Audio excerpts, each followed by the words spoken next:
नमस्कार दोस्तों, सार्थक भाषा यूट्यूब चैनल में आपका हार्दिक स्वागत है। मैं डॉक्टर पूजा लेकर आई हूँ एक नया विषय। आज का विषय है कक्षा 11वीं पाठ 1 प्रेरणा, जिसके कवि हैं त्रिपुरारी शर्मा जी। बच्चों, पिछले वीडियो में हमने प्रेरणा कविता को पढ़ा था तथा उसके भावार्थ को देखा था। इस वीडियो में हम इसका स्वाध्याय करेंगे। तो देखते हैं स्वाध्याय पाठ 1 प्रेरणा, कवि त्रिपुरारी शर्मा जी। स्वाध्याय आकलन। सूचनाओं के अनुसार कृतियाँ कीजिए। पहला, कारण लिखिए। यहाँ कारण के तौर पर आपको दिया है माँ मेरी आवाज़ सुनकर रोती है। इसके लिए आपको कारण बताना है कि माँ क्यों रोती है। क्योंकि कवि अपनी माँ से दूर है और जब कभी वह अपनी माँ को फ़ोन करता है तो वह भावुक होकर रोने लगती है। दूसरा, बच्चों को माता पिता का प्यार टुकड़ों में मिलता है, क्योंकि कई महीनों से पिता दिन की शिफ्ट में और माँ रात की शिफ्ट में काम कर रहे हैं। तीसरा, कवि की उम्र बढ़ती ही नहीं है, क्योंकि कवि जब भी अपने को देखता है तो खुद को बच्चा सा पाता है। प्रश्न आ लिखिए। परिणति। यहाँ आपको 3 मुद्दे दिए गए हैं, इनका परिणाम बताना है कि इन तीनों मुद्दों का परिणाम क्या होगा। पहला, चोट खाने का परिणाम क्या है। मनुष्य को जीने की सीख मिलती है। अंधेरा होने पर भी आस रखने की, इससे हमें किसी रोज़ उजाला जरूर होने की उम्मीद मिलती है।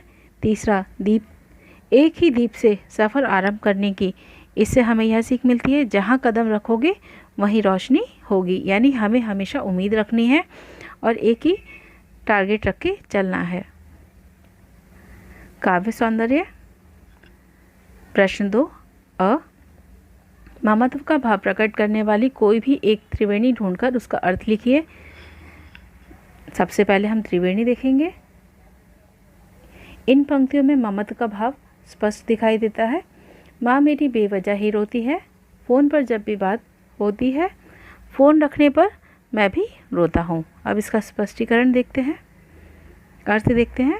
प्रस्तुत त्रिवेणी में कवि ने माँ बेटे के असीम स्नेह को व्यक्त किया है। परिवार से दूर होने के कारण जब कभी कभी अपनी माँ से फ़ोन पर बात किया करता है, तब बातों बातों में उनकी माँ बेवजह ही रो पड़ती है। रोती माँ की भावुकता और ममता भरे भाव को सुन कवि भी माँ के स्नेह के लिए व्याकुल हो जाते हैं, किंतु वह अपनी व्यथित स्थिति माँ को जाहिर नहीं होने देते। फ़ोन रखने पर उनकी आंखें भी द्रवित हो जाती है। तो ये था काव्य सौंदर्य। आगे देखते हैं। प्रश्न, निम्न पंक्तियों में से प्रतीकात्मक पंक्ति छांटकर उसे स्पष्ट कीजिए। यहाँ आपको 3 पंक्तियाँ दी गई हैं, इनमें से प्रतीकात्मक पंक्ति छांटनी है। उत्तर देखते हैं। रात की कोखी से सुबह जन्म लेती है। यह पंक्ति प्रतीकात्मक पंक्ति है। स्पष्टीकरण देखते हैं। इस पंक्ति से स्पष्ट होता है कि दुख रूपी घनघोर अंधकार के बाद ही सुख रूपी किरणों का आगमन होता है। अभिव्यक्ति। अभिव्यक्ति का प्रश्न 2 अंकों के लिए आता है। प्रश्न नंबर 3 अ, पालना घर की आवश्यकता पर अपने विचार लिखिए। इस विषय पर आप पॉजिटिव और नेगेटिव दोनों में से किसी भी एक तरीके के विचार लिख सकते हैं। यहाँ मैंने जो लिखा है सकारात्मक विचार लिखा है। देखते हैं। पालना घर समय की मांग बन गया है, इस बात को झुठलाया नहीं जा सकता। आज की महिलाएं घर गृहस्थी के साथ घर गृहस्थी की जिम्मेदारियों को बखूबी निभाने का जज्बा तो रखती ही हैं, साथ ही पुरुषों से कंधा मिलाकर चलने का अदम भी रखती हैं। वो दिन लद गए जब घर चलाने की जिम्मेदारी मात्र पुरुष की हुआ करती थी। अब बच्चों की अच्छी परवरिश और शिक्षा तथा संपन्न जीवन हेतु पति पत्नी गाड़ी के 2 पहियों की भूमिका निभा रहे हैं। कामकाजी महिलाओं को ड्यूटी के समय बच्चों को समय दे पाना मुमकिन नहीं होता। ऐसे में कामकाजी महिलाओं के बच्चों के लिए पालना घर सुविधा ज़रूरत बन जाता है। आप प्रश्न देखते हैं। नौकरी पेशा अभिभावकों के बच्चों के पालन की समस्या पर प्रकाश डालिए कि जहाँ पर माता और पिता दोनों कामकाजी होते हैं, ऐसे में बच्चों को कौन सी समस्याओं का सामना करना पड़ता है या पालने उनकी परवरिश के लिए कौन सी समस्याएं उत्पन्न होती हैं। देखते हैं।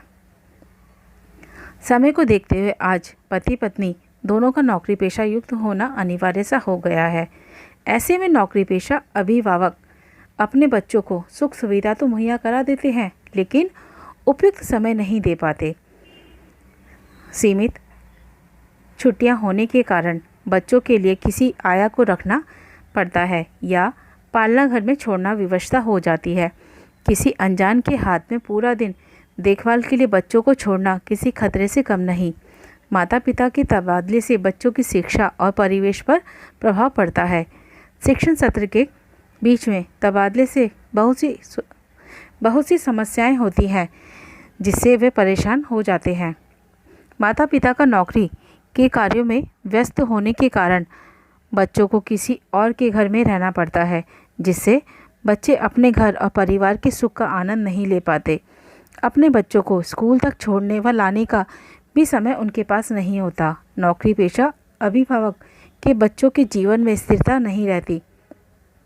अकेलेपन के कारण बच्चे स्वभाव से बिल्कुल शांत या उग्र हो जाते हैं। रसास्वादन। बच्चों, रसास्वादन के लिए 11 मुद्दे हैं। ये प्रश्न 6 अंकों के लिए आता है, तो कम से कम आपको 8 मुद्दे तो लिखने अनिवार्य हैं। रसास्वादन के लिए मैंने एक अलग से वीडियो बनाया है, आप उसे देख सकते हैं, तो आपको समझ में आ जाएगा कि रसास्वादन के वो 11 मुद्दे कौन से हैं और किस प्रकार से कविता का रसास्वादन किया जाता है। तो देखते हैं प्रश्न। आधुनिक जीवन शैली के कारण निर्मित समस्याओं से जूझने की प्रेरणा इन त्रिवेणियों से मिलती है, स्पष्ट कीजिए। तो अब हमें बताना है। शीर्षक प्रेरणा, रचनाकार त्रिपुरारी शर्मा जी। केंद्रीय कल्पना। त्रिवेणी में कवि ने मनुष्य के जीवन में माँ की ममता और पिता की गरिमा को व्यक्त किया है। पति पत्नी दोनों के कामकाजी होने के कारण बच्चे अपने माता पिता का स्नेह भी टुकड़ों में प्राप्त कर रहे हैं। निराशा के बादलों के बीच आशा का संचार करते हुए कवि कहते हैं कि ठोकर खाकर जीने की कला जो सीख लेता है, दुनिया में उसी की जय जयकार होती है। सुख दुख की स्थिति में स्थिर रहना ही मनुष्य की सही पहचान है। जीवन में आगे बढ़ने की होड़ में कभी ठोकर खाने पर फिर से संभलने की प्रेरणा मिलती है। चौथा मुद्दा देखते हैं। रसास्वादन के आधार पर रस। तो यहाँ बच्चों, कोई भी कविता ऐसी नहीं होती जिसमें रस नहीं होता। नवरस नहीं, अब 11 रस हैं। कक्षा 11वीं और 12वीं दोनों में अलग अलग रस दिए गए हैं। आपको सिर्फ उतना ही पढ़ना है, परीक्षा में सिर्फ उससे ही आधारित पूछे जाएंगे। तो यहाँ पर रस बताया गया है कि किन पंक्तियों में रस के भाव उत्पन्न होते हैं। तो यहाँ माँ मेरी बेवजह ही रोती है, फ़ोन पर जब भी बात होती है, फ़ोन रखने पर मैं भी रोता हूँ। त्रिवेणी में ममत्व भाव उत्पन्न हो रहा है, इसलिए यहाँ वात्सल्य रस है। बच्चों, मैंने रस पर भी एक वीडियो बनाया है, आप उस वीडियो को देख लीजिए और आपको समझ में आ जाएगा कि रस को किस प्रकार से पढ़ना है और कविता में रस के भाव को किस प्रकार से जानना है। आगे देखते हैं।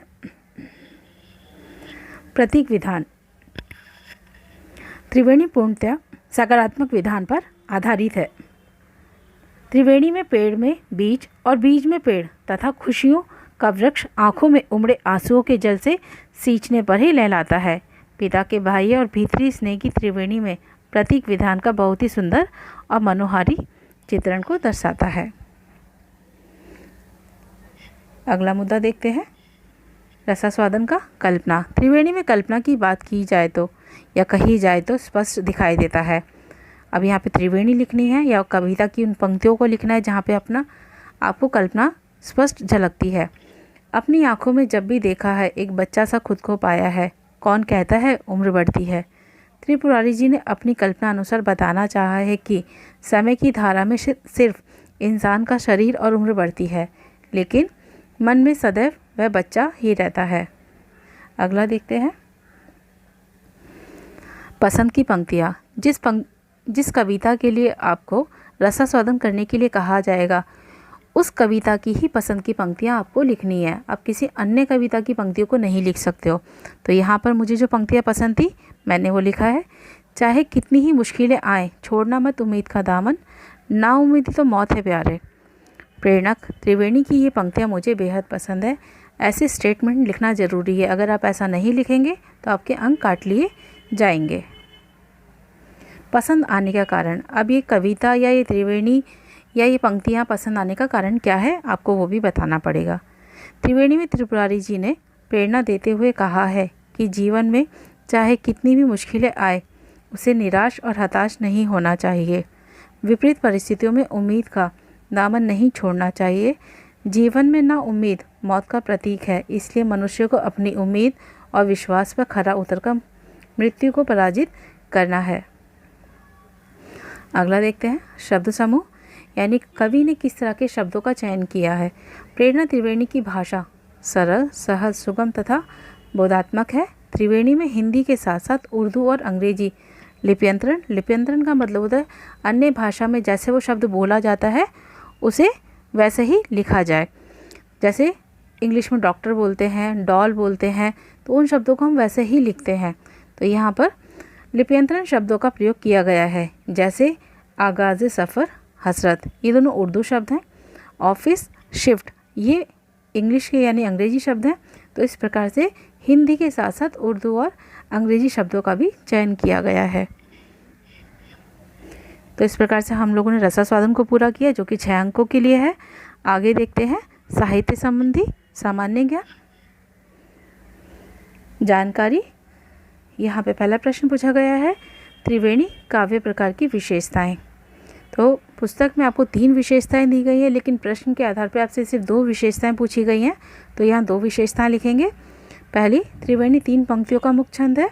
दूसरा, पहली और दूसरी पंक्ति में भाव और विचार स्पष्ट रूप से झलकते हैं। और तीसरी पंक्ति पहली 2 पंक्तियों में छिपे भाव को नए आयाम के साथ अभिव्यक्त करती है। अगला प्रश्न देखते हैं साहित्य संबंधी सामान्य ज्ञान का। त्रिपुरारी जी की अन्य रचनाएं। त्रिपुरारी जी की 3 रचनाएं दी गई हैं, लेकिन आपसे प्रश्न में 2 पूछी गई हैं। इसके लिए दोनों का नाम लिखा है। नींद की नदी कविता संग्रह है, नॉर्थ कैंपस कहानी संग्रह है। बच्चों, मुझे उम्मीद है कि आपको सभी प्रश्नों के उत्तर मिल गए हैं और मैंने जो भी वीडियो बनाए हैं उसके विषय में भी आपको जानकारी दे दी है। यदि आपको ये वीडियो पसंद आया है तो लाइक, शेयर, सब्सक्राइब ज़रूर कीजिए, ताकि आपको आने वाले सभी वीडियो सबसे पहले मिले और आप उसका लाभ उठा सकें। तो मिलते हैं अगली वीडियो में इसी के साथ। धन्यवाद।